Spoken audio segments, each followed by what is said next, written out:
الحمد لله رب العالمين والصلاة والسلام على حبيبه محمد وعلى آله وصحبه أجمعين. أعوذ بالله من الشيطان الرجيم. بسم الله الرحمن الرحيم. إنك لا تهدي من أحببت ولكن الله يهدي من يشاء وهو أعلم بالمهتدين. اللهم سبحانك لا علم لنا إلا ما علمتنا إنك أنت العليم الحكيم.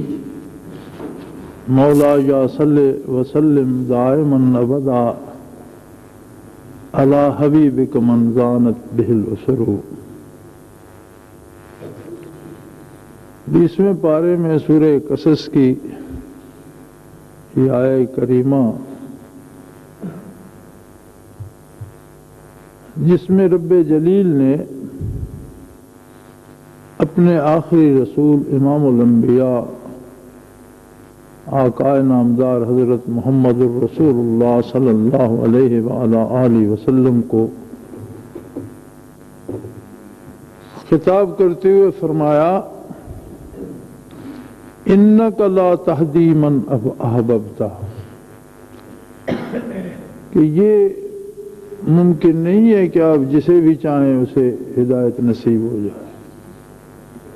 ولیکن اللہ یہدی من یشاء، یہ تو اللہ کا اختیار ہے، وہ جسے چاہے ہدایت دے دے.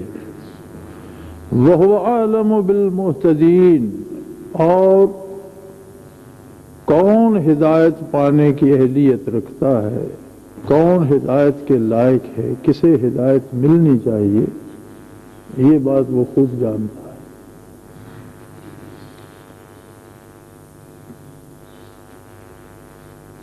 ہادی برحق صلی اللہ علیہ وآلہ آلہ وسلم کی بعثت ہی اس غرض سے فرمائی گئی کہ اللہ کی مخلوق کو ہدایت نصیب ہو. اور اس کے ساتھ یہ عجیب بات کہ یہ بھلا کیسے ممکن ہے کہ آپ جسے چاہیں ہدایت مل جائے.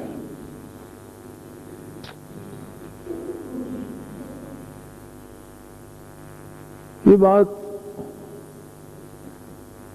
بڑی عجیب ہے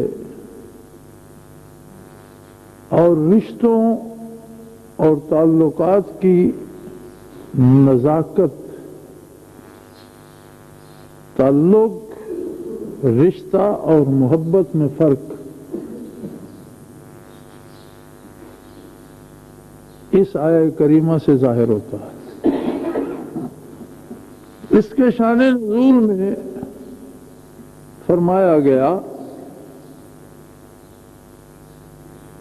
کہ رسول اکرم صلی اللہ تعالی علیہ وآلہ آلہ وسلم جب اپنے چچا ابو طالب کی کفالت میں آئے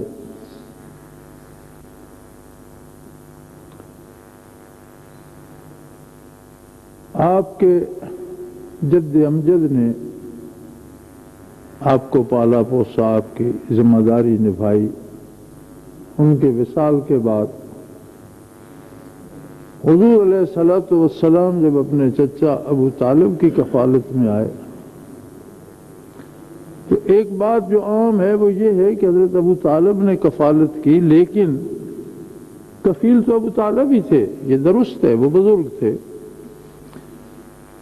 حقیقت یہ ہے کہ نبی علیہ الصلوۃ والسلام نے ان کے خاندان کو پالنے میں بھی ان کی مدد فرمائی.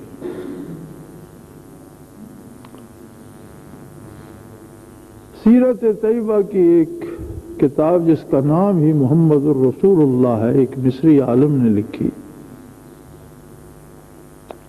اس میں وضاحت سے یہ حالات درج فرمائے گئے ہیں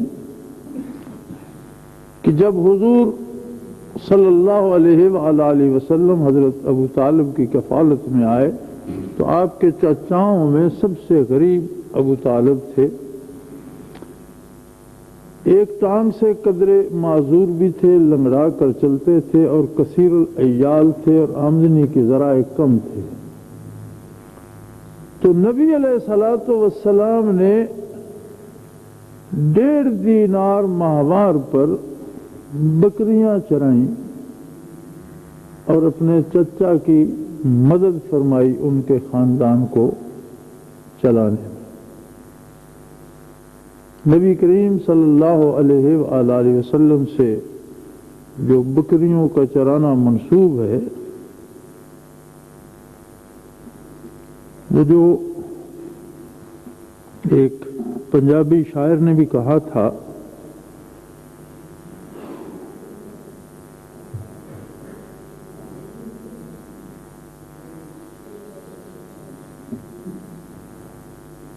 اس کا ایک مصرع ہے، قدم قدم تے میں سجدے دیواں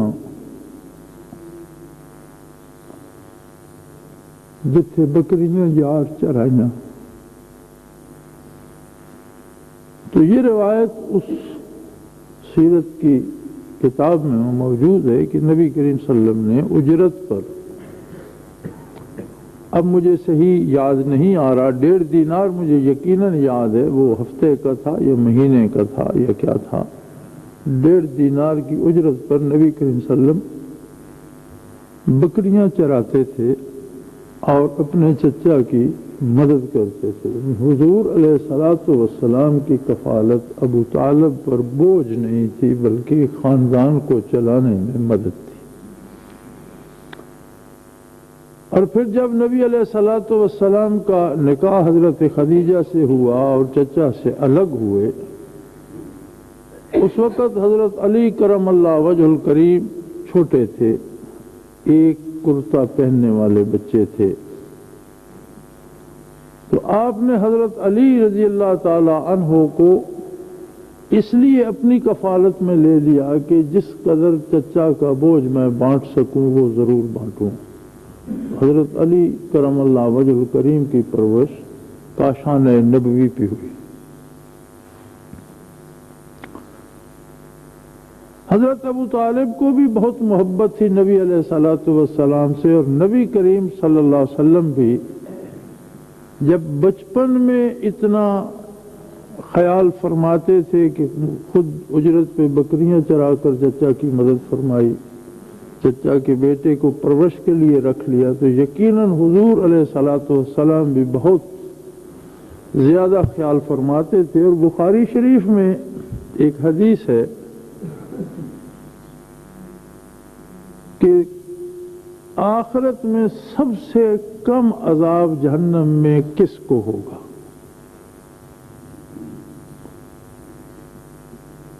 تو اس میں فرمایا گیا کہ سب سے کم عذاب ابو طالب کو ہوگا۔ جہنم کی آگ اس کے باقی جسم کو نہیں چھوئے گی، جس طرح جوتا پہنا جاتا ہے اس طرح آگ کا جوتا پہنا ہوا ہوگا، لیکن اس کی تپش سے دماغ کھول رہا ہوگا۔ یہ الفاظ بخاری شریف میں ہیں۔ نبی علیہ الصلوۃ والسلام اس موضوع پر بحث کو پسند نہیں فرماتے تھے۔ میں اسے موضوع بحث نہیں بنا رہا، اس آیہ کریمہ کی وضاحت کے لیے یہ چند جملے جو مجبوراً کہنا پڑتے میں کہہ رہا ہوں۔ اس بحث کو بارگاہ نبوی میں پسند نہیں فرمایا جاتا۔ ابو لہب کے حق میں قرآن حکیم میں اللہ جل شانہ نے اس کی بربادی کی خبر دی، اس کے بدبختی کی خبر دی، اس کے اخروی عذاب کی خبر دی۔ تو مدینہ منورہ میں ایک امام عہد نبوی میں مختلف محلوں میں مساجد تھیں، اور عہد نبوی میں بھی ان میں نماز ہوتی تھی اور مختلف ائمہ کرام تھے۔ تو حضور سے محبت کے تقاضے میں ابو لہب کی مذمت کی وہ صورت ایک امام ہمیشہ نماز میں پڑھتا۔ جب نبی علیہ السلام کو خبر ہوئی تو آپ نے منع فرما دیا، فرمایا تجھے 30 پارے قرآن میں سے صرف یہی ذکر ملتا ہے جسے سن کر مجھے بھی دکھ ہوتا ہے، تو اسے بار بار کیوں دہراتا ہے؟ تو یہ موضوع اس اعتبار سے نازک ہے، لیکن چونکہ اس آیہ کریمہ کا شان نزول ہے اور پھر تعلق رکھتا ہے بندے کے ایمان سے۔ جب ابو طالب کو اتنی محبت تھی اور نبی علیہ الصلوۃ والسلام کی شفقت کا یہ عالم تھا کہ جب ابو طالب دنیا سے رخصت ہو رہے تھے تو آپ نے فرمایا کہ ایک بار میرے کان میں آپ کلمہ پڑھ دیجئے، کوئی تیسرا بندہ نہ سنے، میں تو گواہ ہو جاؤں آپ کے کلمے کا، میں تو یہ عرض کر سکوں بار الہ کہ میرا چچا جو ہے مسلمان ہے۔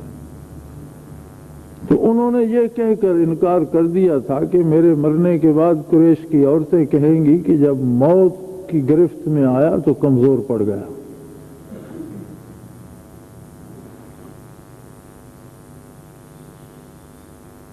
تو حضور کو یہ آرزو تھی کہ انہیں ایمان نصیب ہو جائے، انہیں حضور سے محبت بھی بڑی تھی، لیکن ایک چھوٹا سا اس میں ایک چھوٹا سا فرق ہے، انہیں محبت تھی اپنے بھتیجے سے، محمد سے، جو عبداللہ کا بیٹا تھا، محمد الرسول اللہ سے نہیں تھی۔ فرق یہ تھا کہ ابو طالب کی محبت جو تھی وہ محمد بن عبداللہ سے تو تھی، محمد الرسول اللہ سے نہیں تھی۔ اللہ کریم نے قبول نہیں فرمایا۔ وہ اپنے بھائی ہر ایک کو عزیز ہوتے ہیں، بھائی سے محبت الگ بات ہے، بھتیجا ہونے کی محبت الگ بات ہے، فائدہ اس کا بھی ہوا، رائے گاہ وہ نہیں گئی۔ حضرت عباس رضی اللہ عنہ فرماتے ہیں میں نے ابو لہب کو خواب میں دیکھا اور میں نے پوچھ لیا کہ بھئی تم نے تو بڑی ضد پیٹی اور بڑے ڈٹ کر رہے اور بڑی مخالفت کی نبی علیہ الصلوۃ والسلام کی، اب تم آخرت میں ہو اس کے مرنے کے بعد۔ تو میں نے پوچھا اب بتاؤ تمہیں کیا سمجھ آئی؟ اس نے کہا جی مارے گئے، اور جو کچھ بیت رہا ہے وہ بتایا نہیں جا سکتا، اور نہ دنیا میں کوئی سمجھ سکے گا کہ ہم پر کیا بیت رہی۔ فرماتے ہیں میں نے پوچھا تمہیں وہاں کوئی فائدہ بھی ہوا؟ ہاں، انہوں نے کہا ایک فائدہ ہوا کہ جس دن مجھے میرے بھتیجے کی پیدا ہونے کی خبر ایک کنیز نے دی، اس نے مجھے آ کر مبارک دی کہ مبارک ہو تمہارے بھائی کے ہاں بیٹا ہوا ہے۔ تو چونکہ بھائی کا وصال ہو چکا تھا، نبی علیہ السلام کے والد گرامی گزر چکے تھے، تو مجھے بڑی خوشی ہوئی، اور میں نے اسے اس طرح سے ہاتھ جھٹک کر کہا کہ جاؤ تم آزاد ہو، اس کے صلے میں تمہیں آزاد کرتا ہوں۔ وہ دن مہینے کا جب وہ دن آتا ہے یا ہفتے کا وہ دن آتا ہے، مجھے یہ یاد نہیں، غالباً ہفتے کی بات تھی، کہ وہ دن جب آتا ہے ہفتے کا، تو جس طرح میں نے ہاتھ جھٹکا تھا اسی طرح میں محسوس کرتا ہوں کہ مجھ پر ٹھنڈے پانی کا چھینٹا پڑا ہے۔ اس کے علاوہ اوڑھنا بچھونا جینا مرنا آگ ہے اور میں ہوں۔ تو رائے گاہ تو وہ جانتا نہیں تھا کہ حضور محمد الرسول نے، جب جانا تو محمد الرسول اللہ کی مخالفت کی۔ وہ پیار تو اپنے بھتیجے اور بھائی کا تھا، وہی پیار حضرت ابو طالب کا تھا، بھائی کا اور بھتیجے کا۔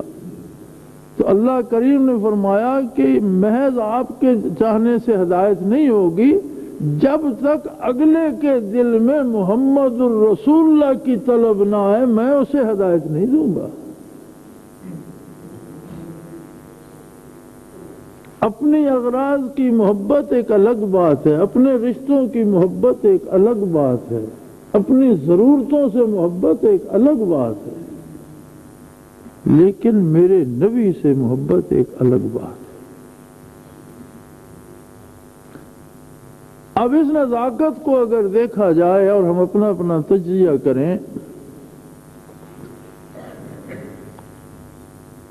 تو میرے خیال میں بڑے کم خوش نصیب ہوں گے جنہیں محمد الرسول اللہ سے محبت ہو۔ ہم نے تو شعراء کو دیکھا، نعت خوانوں کو دیکھا، سیرت نگاروں کو دیکھا، اپنی ضرورتوں سے ہر کوئی محبت کرتا ہے، مجھے یہ مل جائے، مجھے وہ نصیب ہو جائے، میری بیماری ٹھیک ہو جائے، مجھے دولت مل جائے۔ کوئی بہت پارسا ہو تو اسے اپنی آخرت کی فکر لاحق ہوتی ہے، لیکن بے غرض محبت کی اس بارگاہ میں میری بھی رسائی ہو جائے، کیا ہوگا آگے وہ جانے، ان کا رب جانے، وہ اگلی بات سے مجھے غرض نہیں، میری غرض یہاں تک ہے کہ وہاں میری رسائی ہو جائے۔ کوئی میرا نام بھی کسی آخری صفحے پر صحیح، کہیں کسی اس محفل کے جانشینوں کی جوتیوں میں صحیح جگہ مجھے مل جائے، اور میں کیا ہوں، میرے پاس کیا ہے، میری جان، میری مال، میری آبرو، میرے وسائل، میرا علم، میرا مطالعہ، میری باتیں، میری کوشش، میری محنت، ان میں سے کوئی چیز اس بارگاہ میں بھی قبول، کچھ میں پیش کر سکوں، ایسے لوگ بہت کم ملیں گے۔ مجھے وہاں سے کیا ملتا ہے، ایسا ایک جہان ملے گا۔ مجھے وہاں سے یہ بھی مل جائے، وہ بھی مل جائے، یہ تو ایک عالم ملے گا۔ 200 ارب مسلمان ہیں، 200 کروڑ، 2 ارب، 200 کروڑ بڑی تعداد ہے مسلمانوں کی، 200 کروڑ کلمہ پڑھتے، اور اللہ سب کا کلمہ قبول فرمائے، اور اللہ سب کو جنت نصیب کرے، اللہ سب کا ایمان قبول کرے۔ لیکن اگر ہم اپنے ایمان کا تجزیہ کریں خلوص دل سے، تو یہ خطرہ پیدا ہو جاتا ہے کہ ہماری محبت ہماری ضرورتوں سے ہے، ہمیں اپنی اغراض سے محبت ہے، ہم اس میں اسیر ہیں، ہم اس میں پھنسے ہوئے ہیں۔ کہیں جب کچھ دینے کی باری آتی ہے تو پھر ہم فرار کی راہیں تلاش کرتے ہیں۔ حق بات کہنے سے گریز کرتے ہیں، حق کے لیے جان دینا تو بڑے دور کی بات ہے، ہم حق بات کہنے سے گریز کرتے ہیں، فلاں ناراض ہو جائے گا، فلاں خفا ہو جائے گا، فلاں روٹھ جائے گا، حکومت ناراض ہو جائے گی، پکڑے نہ جائیں، مارے نہ جائیں۔ تو بھائی جو تقاضائے ایمان رکھا ہے رب کریم نے وہ بڑا سادہ سا ہے، فرمایا میں جانتا ہوں کسے ایمان دینا ہے، اور وہ انہی کو ایمان نصیب کرتا ہے جنہیں محبت ہوتی ہے محمد الرسول۔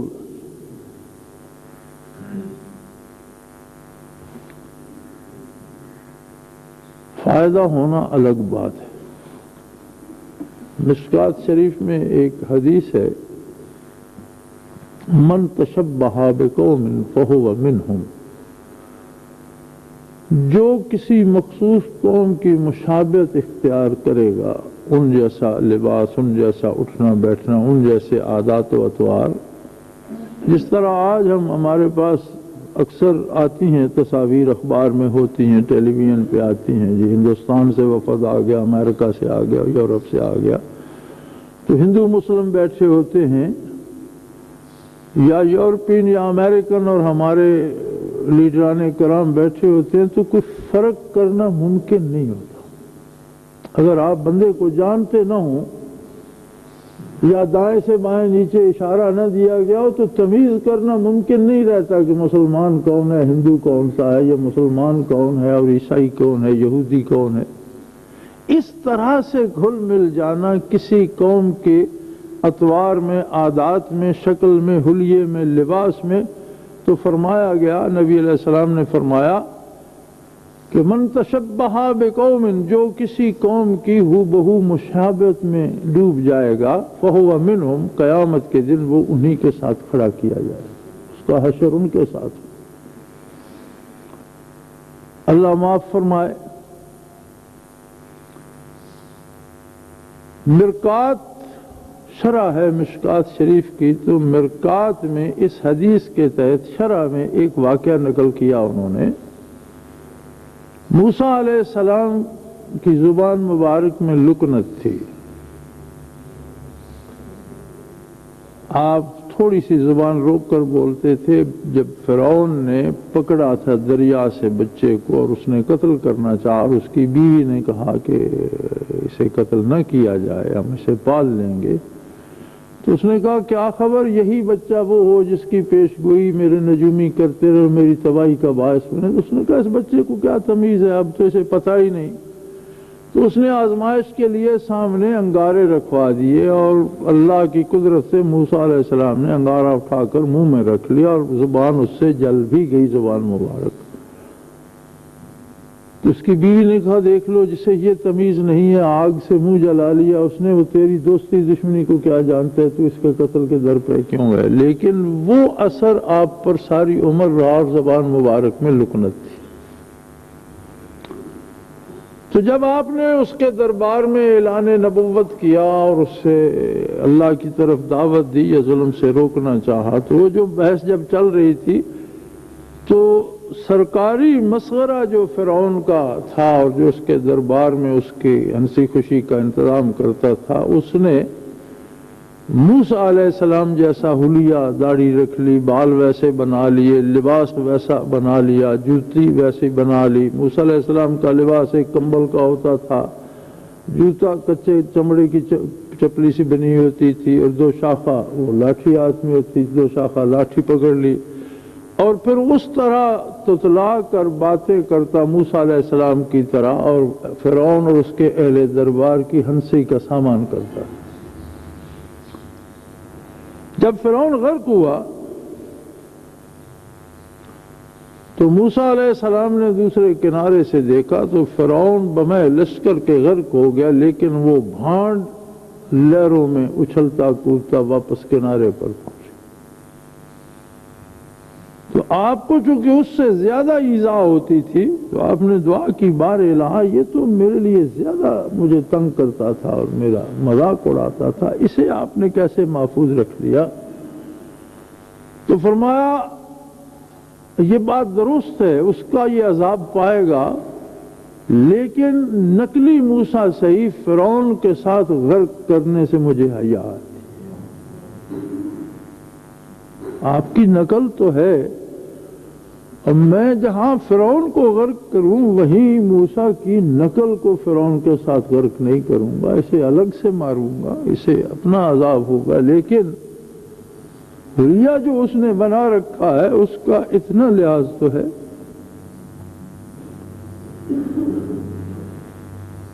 تو واقعی کوئی خلوص سے حلیہ بھی بنا لے تو وہ بھی خالی نہیں جاتا. برکات یا اللہ کی رحمت یا وہ شعبہ الگ ہے اور وہ بے نیاز ہے اور اس کی عطا اس کی شان کے لائق ہوتی ہے.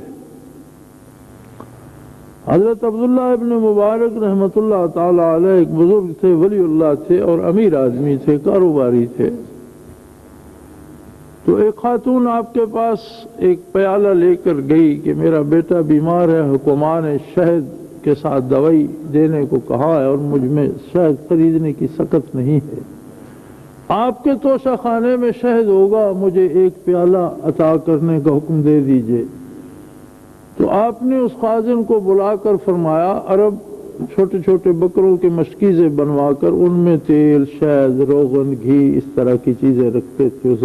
وہ زمانہ برتنوں کا تو تھا، کم تھا. تو آپ نے فرمایا ایک مشکیزہ شہد کا اسے عطا کر دو. تو مشکیزے میں تو کوئی 35-40 سیر شہد آ جاتا ہے، ایک بوتل میں 1 سیر آ جاتا ہے. تو مشکیزہ لے کر دعائیں دیتی چلی گئی. بعد میں کسی نے پوچھا کہ اسے تو ایک پیالہ چاہیے تھا بچے کی دوائی کے لیے، جو پیالہ مانگ رہی تھی وہ بھی دوا کے حجم سے زیادہ تھا، 10 دن دوا دینی ہوگی، 10 چمچ چاہیے ہوں گے. تو آپ نے مشکیزہ عطا کر دیا. فرمایا اس بیچاری نے تو مانگا اپنی حیثیت سے تھا، مجھے اللہ سے حیا آئی کہ اس نے مجھے کتنا دے رکھا ہے اور مجھے اپنی حیثیت کے مطابق دینا چاہیے. اس نے اپنی حیثیت کے مطابق مانگا، میں نے جو اللہ نے میری حیثیت بنائی ہے اس کے مطابق عطا کر دیا کہ اللہ فرمائے گا میں نے بھی تو تجھے کتنا دے رکھا ہے، میرے ایک بندے کو ضرورت تھی اور اس کے لیے تو اتنا بخیل ہو گیا. اگر اللہ کے بندوں کا یہ عالم ہے تو اللہ کی عطا کا کیا عالم ہوگا. وہ جب عطا کرتا ہے تو اس کے اندازے لگانا انسان کے بس کی بات نہیں کہ وہ کس بات پہ کتنا دے دیتا ہے. وہ جب عطا کرتا ہے تو اپنی شان کے مطابق، یہ الگ بات ہے. اور یہ شعبہ ایک الگ ہے، یہ تعلق کی بات ہے، محبت کی بات ہے، رشتے کی بات ہے. اور فرمایا یہ رشتہ مجھے چاہیے میرے نبی کے ساتھ، جو آپ کی اس حیثیت کو جو بحیثیت رسول ہے، اور بحیثیت رسول آپ ہادی برحق ہیں، ہدی للعالمین ہیں.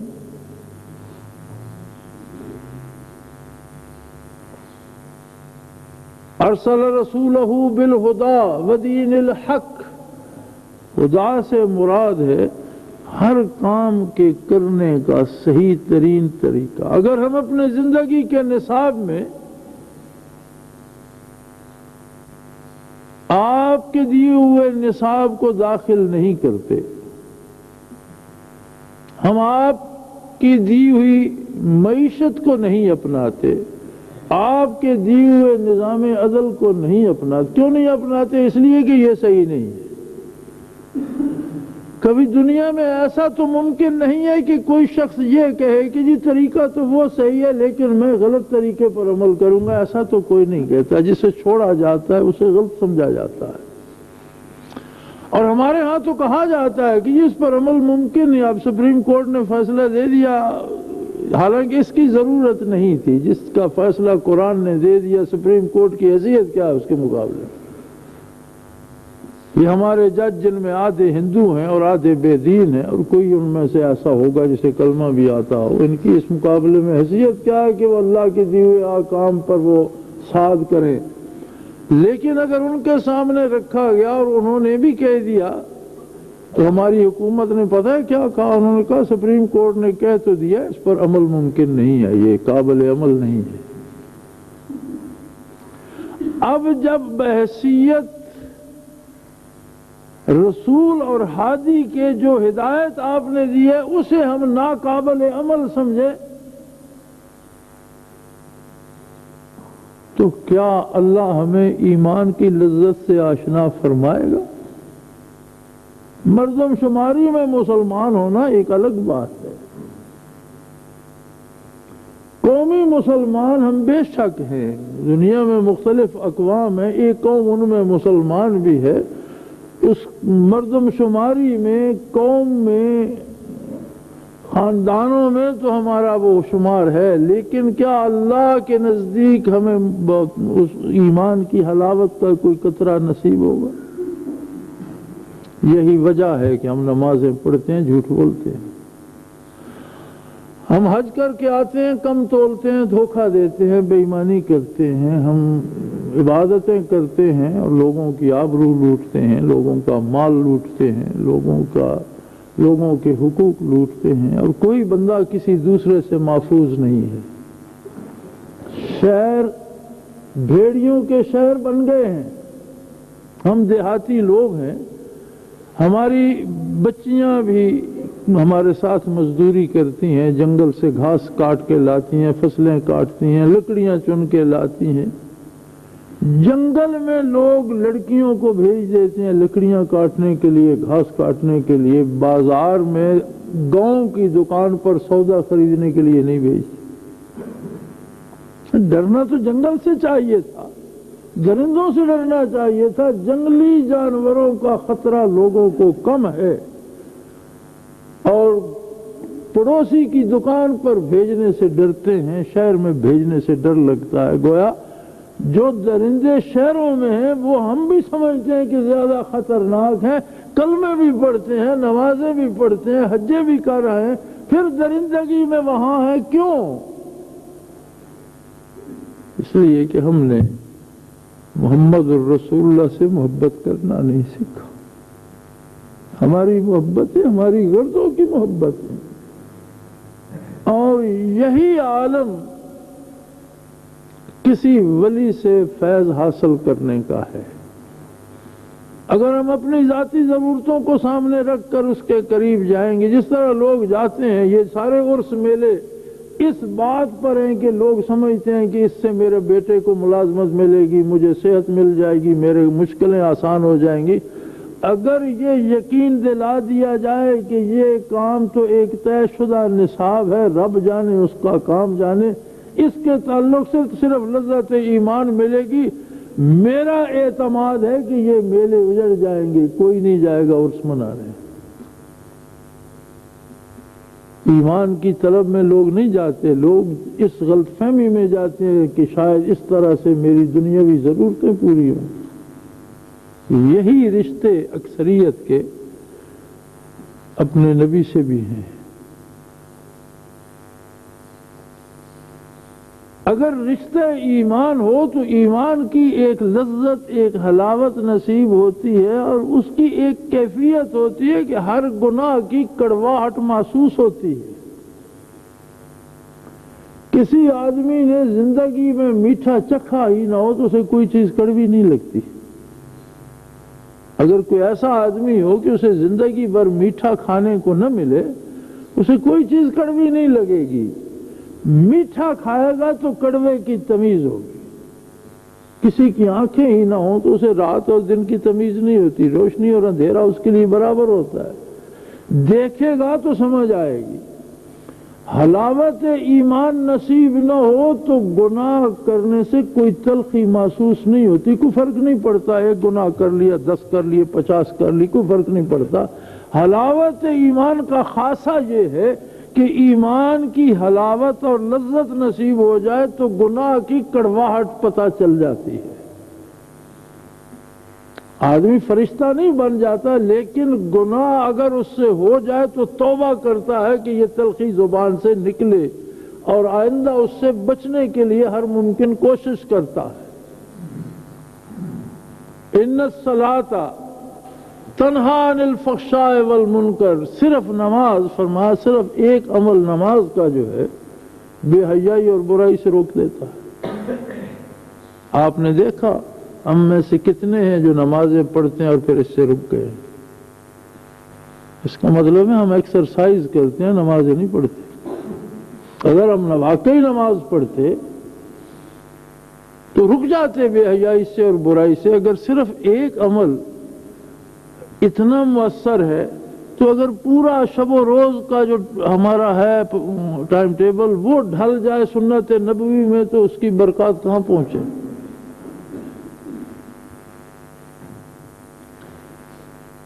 میرے خیال میں ہمارے پاس فرصت ہے، الحمدللہ۔ موت کے آنے تک توبہ کا وقت ہے، اللہ نے شعور بخشا ہے۔ ہمیں اپنا اپنا تجزیہ کرنا چاہیے۔ ہم میں ایک اور نقص یہ ہے کہ ہم دوسرے پر فتوی، میں آپ کے بارے رائے دیتا رہوں گا، آپ میرے بارے رائے دیتے رہیں گے، وہ چور ہے، وہ بدماش ہے، وہ بے ایمان ہے۔ بھائی ہم نے تو کسی کا حساب نہیں لینا، وہ تو اللہ کریم نے لینا ہے۔ بڑی بڑی بہت بڑی بات ہے کہ ہم اپنا تجزیہ کر لیں۔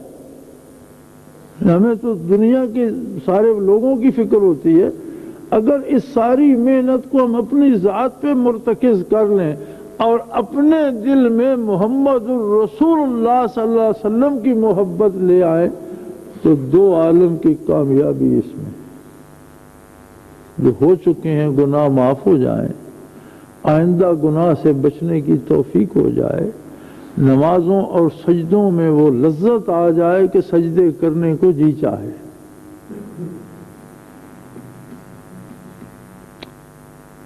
نیکی کرنے کو تب جی چاہتا ہے جب اس کی مٹھاس اندر محسوس ہوتی ہو، برائی سے بچنے کو تب دل کرتا ہے جب اس کی تلخی کا احساس ہو۔ اور اگر نماز پڑھنے میں بھی بندے کو وہی کچھ ملے جو گناہ کرنے میں ملے، ایک سے ہوں، تو پھر کیا فرق پڑتا ہے؟ اور یہی عالم ہے ہمارا کہ ہم نماز کے وقت نماز پڑھ لیتے ہیں، باہر نکلتے ہیں گناہ کر لیتے ہیں، اور کتنے بے لذت گناہ ہیں جو ہم دن بھر کرتے ہیں جس سے ہمیں ملتا کچھ نہیں۔ کسی کی غیبت، کسی کو گالیاں، کسی کے لیے غلط سوچا، کسی کا راستہ روک دیا، کسی کا ہوتا ہوا کام بگاڑتے چلو اس کا نقصان تو، جس سے ہمیں کچھ بھی نہیں ملتا۔ بھلا ایسا ہم کیوں کرتے ہیں؟ اس لیے کہ ایمان میں جو وہ لذت ہے وہ ہمیں مل نہیں رہی، اور اگر مل جائے تو پھر ہر وہ چیز جو اسے خراب کرتی ہے، کسی کے پاس ایک پیالہ بھی دودھ ہو، وہ اسے ہر اس چیز سے بچانے کی کوشش کرتا ہے جس سے اس کے خراب ہونے کا اندیشہ ہو۔ اگر پاس ہو ہی نہیں تو پھر خطرہ کس بات کا؟ اور حلاوت ایمان ہے محمد الرسول اللہ کی محبت میں، اپنی غرضوں کی محبت میں نہیں۔ اللہ سے دعا کرو کہ اللہ ہمیں اپنے حبیب کی خالص اور کھری محبت عطا کر دے، ایک شمع عطا کر دے، تھوڑی سے تھوڑی عطا کر دے، لیکن عطا کر دے۔ اور اپنا تجزیہ کرو، اپنے بارے سوچو، میں کیوں کلمہ پڑھتا ہوں؟ اس سے میرا کوئی مفاد وابستہ ہے یا مجھے اللہ اور اللہ کے رسول سے محبت؟ میں کیوں نمازیں پڑھتا ہوں؟ نمازی کہلوانا چاہتا ہوں یا اس بارگاہ میں اپنی حاضری لگوانا چاہتا ہوں؟ میں کیوں مجاہدہ کرتا ہوں؟ میں کیوں لمبی دعائیں کرتا ہوں؟ میں کیوں عمرے پہ جانا چاہتا ہوں؟ میں کیوں حج کرنا چاہتا ہوں؟ جہاں تک میرا تجربہ ہے 99% سے زیادہ، 99.99 کہہ سکتے ہیں آپ، لوگ حج پر بھی اپنی غرضیں لے کر جاتے ہیں، عشق الہی اور عشق رسول بہت کم ہوتا ہے۔ تو میرے بھائی، مقصود جو ہے، مطلوب جو ہے، وہ ہے اللہ کے حبیب سے محبت، تب جا کر اللہ سے محبت بھی نصیب ہوتی ہے۔ اللہ کریم ہماری خطاؤں سے درگزر فرمائے، ہمارے دلوں کو روشن کرے اور ہمیں حقیقی عشق نبوی عطا فرمائے۔ وآخر دعوانا الحمدللہ رب العالمین۔